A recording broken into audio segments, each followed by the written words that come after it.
የወረዳውና የቀበሌ አመራሮች ምን ያደርጋሉ?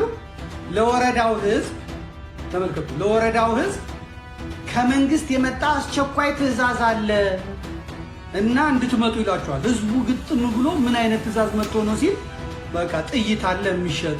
ሁለት ሰዎች ተገለዋል። ቃልቻው ደረሳዎች ናቸው። ለሚኩራ ላይ መገደል ብቻ አይደለም እንደ በሪ ነው አንገቱ ያረዱት የሚሉ ሰርች አይታችሁ ነው። ያንንም ደግሞ ያየው ሙስሊሙም ክርስቲያኑም አዝኖ ህፃኑ ከእናቱ ፊት እያለቀሰ እናቱን የሚያርዱ የህፃን ጩኸት የማይሰማቸው ህፃኑን እያስለቀሱ ከአንገቱ መስቀሉን የሚበጥሱ ቤተክርስቲያን በዚህ በብልጽግና ዘመን ላይ እንደገጠማት አይነት ችግር ገጥሟት ከጩኸት የዘለለ ሻማ ከማብራት የዘለለ ከመግለጫ የዘለለ ምን ውጤት አለ? እስቲ ቅዱስ ሲኖዶስን ልጠይቃችሁ።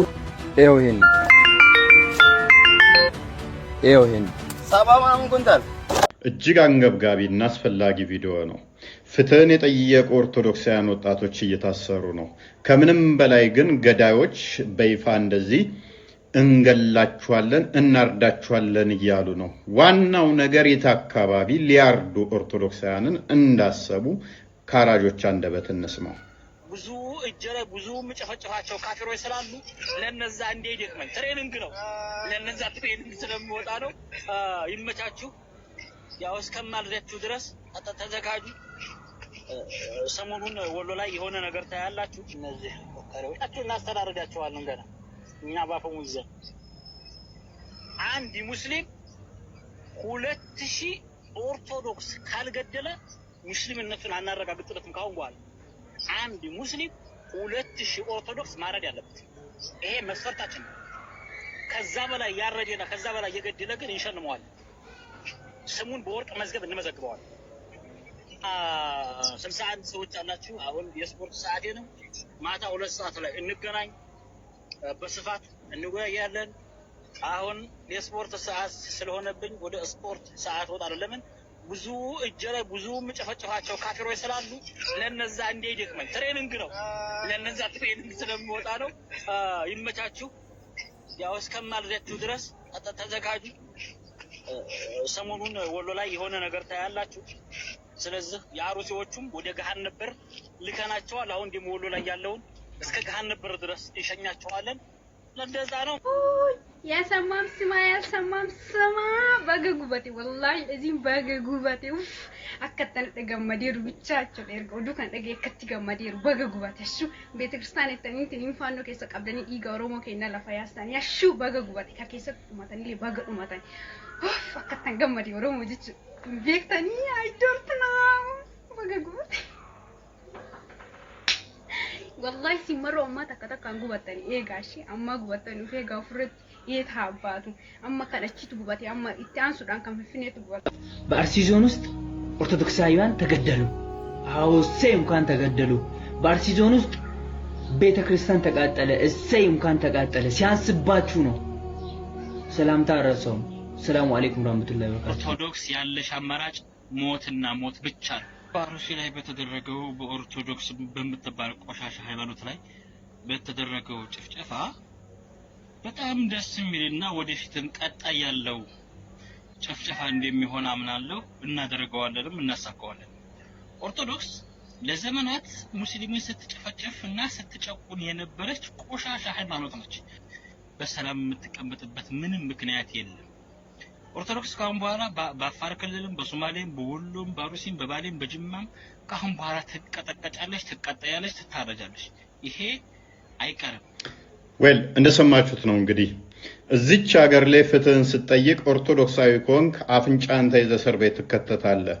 እንዲህ ገዳይ በድፍረት ጨፍጭፈናል፣ አርደናል፣ አርሲ ላይ ደስ ብሎናል ቤተክርስቲያን በመቃጠሉ ሲሉ ሰምታችኋል። ቀጣይ ወሎ ላይ እንጨፈጭፋለን፣ ስፖርት እየሰራን ነው፣ ብዙ ደም እጃችን ላይ አለ የሚሉት አካላት ግን አይጠየቁም። ምክንያቱም የነኚህ ጨፍጫፊ ኃይሎች ደጋፊ ራሱ መንግስት ስለሆነ ባይሆን ኖሮ እንደነኚህ አይነቶቹን አፍንጫቸውን ይዞ እስር ቤት ይከተልን ነበረ። ኤኒዌይስ አሁን የሚያስፈልገን እኛ ኦርቶዶክሳውያን ራሳችንን ዲፌንድ የምናደርግበት ክንደ ብርቱ መሆን መናበብ እንጂ ይህ መንግስት እንደነኚህ አይነቶቹን አራጆችን የሚያበረታታ የሚሸልም ቢሆን እንጂ በህግ እንደማይጠይቃቸው ከዚህ መረዳት እንችላለን። ደጋግመው አርሲ ላይ አርደናል፣ ጨፍጭፈናል፣ ቀጣይ እዚህ ቦታ ላይ እናርዳለን ሲሉ አንድም የጠየቃቸው ኃይል አንድም እረፉ ያላቸው ተቋም የለም። ስለዚህ እኛ ፍትህ ስንጠይቅ የምንታሰር ከሆነ እኛ አትግደሉን ስንል ወንጀለኛ የምንባል ከሆነ እንዳንገደል አትግደሉን ብቻ ሳይሆን ገዳዮችን በመጡበት ማናገር በመጡበት መመለስ ይሄ ሰብአዊ መፍታችን ነውና ስለዚህ የሚጠብቀን ኃይል ከሌለ የሚከላከልልን መንግስት ከሌለ እንደነኛ አይነቶቹን አራጆችን ተከታትሎ በሚገባቸው ማናገር ጤናማ ነው ብዬ አምናለሁኝ። ይሄ ማንኛውም ኦርቶዶክሳዊ ባይምሮ ሊይዘው የሚገባ ሊሆን ይገባል። አሁን ላይ ብለናል ብቅ በሉ። እንዲሁም በወሎ አካባቢ የተደገሰላችሁ ነገር ስላለ ሬዲዮናችሁ ልትጠብቁት ይገባል። እንደዚህ አይነቱ እንዳመጣጡ ለመመለስ ዝግጁ ልትሆኑ ይገባል። መንግስት ይከላከለኛል እንዲህ የምትሉት እንደሌለ አውቃችሁ ራሳችሁን ለማዳን ራሳችሁን ለመከላከል ከፈጣሪ በታች ለማንኛውም ሬዲ ሆኖ ሊጠብቀው ይገባል። ሼር በማድረግ የመረጃ ለሁሉም አዳርሱ። አሩሲ ጠለታ ውስጥ ምን ያደርጋሉ? ጠለታ የሚባል ቦታ ላይ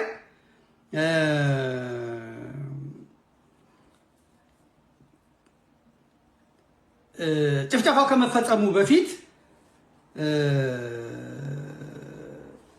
የቀበሌው አመራሮች ምን ያደርጋሉ? ትገረሙበታላችሁ። የወረዳውና የቀበሌ አመራሮች ምን ያደርጋሉ? ለወረዳው ህዝብ ተመልከቱ፣ ለወረዳው ህዝብ ከመንግስት የመጣ አስቸኳይ ትዕዛዝ አለ እና እንድትመጡ ይላቸዋል። ህዝቡ ግጥም ብሎ ምን አይነት ትዕዛዝ መጥቶ ነው ሲል በቃ ጥይት አለ የሚሸጥ ሸኔ እየመጣ ነው፣ ዙሪያውን ከቧል፣ ራሳችሁን መከላከል አለባችሁ። የአንዱ ጥይት ዋጋ 118 ብር ነው። ስለዚህ ጠላት ከቧችኋል፣ ህይወታችሁን ማትረፍ ይቀድማል።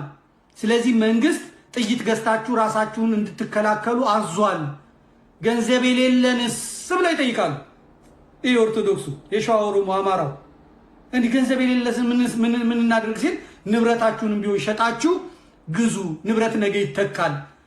ይህንን የሰማ ገበሬ ሁሉ ያለውን እየሸጠ ያለውን እየሰጠ ለዋሃቢ እስላም አራዳ መሆናቸው እነሱ ገበሬ ጭንቅላት ላይ መጫወታቸውን በእነሱ ቁማር በቃ እነሱ ጫት ላይ ያገኙት የተገለጸላቸውን ምናልባትም ጃዋር መሐመድ ነው የነገራቸው በኦኤምኤን አሁን እንደዚህ በሉትና እንደዚህ አድርጉት። እሱ በቃ ስማርት የኦሮሞ ልጅ አይደለ? የነሱ አራዳ ልጅ አይደለ? የነሱ ጎበዝ ልጅ አይደለ? ግን ይነግሯቸው ወይ አብይ አህመድ ነግሯቸው ነው እንደዚህ በሉ ብሏቸው፣ ወይ ሽመልስ አብዲሳ እዛ ሻሉ ከብታቸውን እየሸጡ በአራጣ እየተበደሩ አመጡ። ከብቱን የሚሸጡት ለማን ነው? ለኦሮሞ ዋሃቢ። አራጣ የሚበደሩት ከማን ነው? ከዛው ከዋሃቢ። እውነት ነው መንግስት ያለው ይቀድማል ማለት በትንሹ 10 ሺህ ብር ከፍ ያለ 50 ሺህ ብር ሰጠ ለወረዳ አስተዳዳሪዎቹ ማለት ነው። አቤት ጭካኔ፣ አቤት ግፍ እኮ አቤት ግፍ። የመድኃኒዓለም ያለ እምቢ ያለውን ደግሞ በግዴታ ጭምር ምን ይሉታል? አንተ ሌላ ተልእኮ አለህ ማለት ነው። ኦሮሞ የሆነውን ከሸኔ ጋር ግንኙነት አለህ ማለት ነው። አማራ የሆነውን አንተማ ፋኖ ነህ ከፋኖ ጋር ግንኙነት አለ ማለት ነው። አረ የለም አውጣ። በግዴታ ሰበሰቡባቸው፣ ተገፈፈ። በአንድ ቀበሌ ብቻ በአንድ ቀን ከ1 ሚሊዮን ብር በላይ ሰበሰቡ ማለት ነው። ሰበሰቡ። በቃ እነሱ ብልጥ ናቸው። አሁን በእነሱ ቤት በቃ ወንዳታ ሆኗል። እነሱን ብልጥ ያደረጋቸው ማን ነው? ህግ ስለማይጠይቃቸው። እነሱን ብልጥ ያደረጋቸው ማን ነው? ደፋር ያደረጋቸው ማን ነው? የሚከሳቸው ስለሌለ፣ አራቸውን የሚያበላቸው ስለሌለ፣ የሚቀጣቸው ህግ ስለሌለ፣ ስርዓቱ ስለሚደግፋቸው፣ የአማራ መሰቃየት፣ የኦርቶዶክስ መቃጠል መሰቃየት እርካታ ስለሚሰጣቸው፣ ጠያቂ ስለሌላቸው፣ ከሳይ ስለሌላቸው አራዳ የሆኑት እንጂ ወንድማ ወንድ ነበረ እኮ ወንድ። ይህን ቀሚስ ለባሽ፣ ይህን ጫታም፣ ይህንን አምቡላም፣ ይህን ሲጋራ ጠጪ፣ ይህን የአረብ ገረድ፣ ኢትዮጵያዊ ወኔ 2 ሰው ይበቃው ነበር። 2 ሰው ይህን በማንነት ቀውስ ውስጥ የወደቀ